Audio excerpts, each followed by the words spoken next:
আপনারা সকলেই জানেন আমাদের পারাবত 18-র যে গতি সেটা কিন্তু অনেক, সে পানিতে দুর্দান্ত পারফর্ম করে থাকে।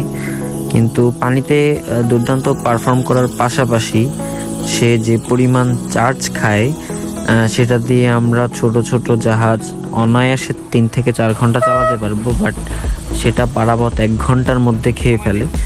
তাই আমাদের ব্যাটারি নিয়ে একটা সংকট ছিল, যার কারণে আমরা পারাবতকে মাঝে সাঝে সিঙ্গেল ইঞ্জিন বা খুব স্লো করে চালাচ্ছিলাম যাতে তার চার্জটা থাকে। পারাবত 18-র ইঞ্জিন খুব শক্তিশালী হওয়ায় সে খুব তাড়াতাড়ি তার টপ স্পিড অর্জন করতে পারে এবং সে দুর্দান্ত গতিতে ছুটতে সক্ষম। আমরা এখন পর্যন্ত যত লঞ্চ তৈরি করেছি তা পারাবত 18-র যে গতি তার সাথে যদি তুলনা করি, পারাবত 18-র গতি এখানে দ্বিগুণের দ্বিগুণ। তার কাছে আমাদের কোনো লঞ্চই গতিতে টিকতে পারবে না এবং আজ পর্যন্ত পারে নাই।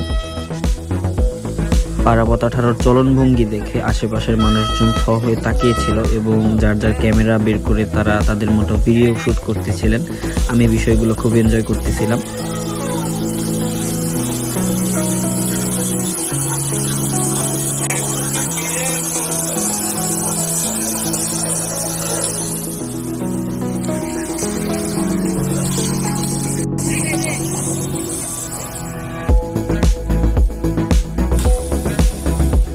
আজকের মতো এই পর্যন্তই। পরবর্তী ভিডিওতে আমরা সন্ধ্যার কিছু ফুটেজ নিয়ে হাজির হব।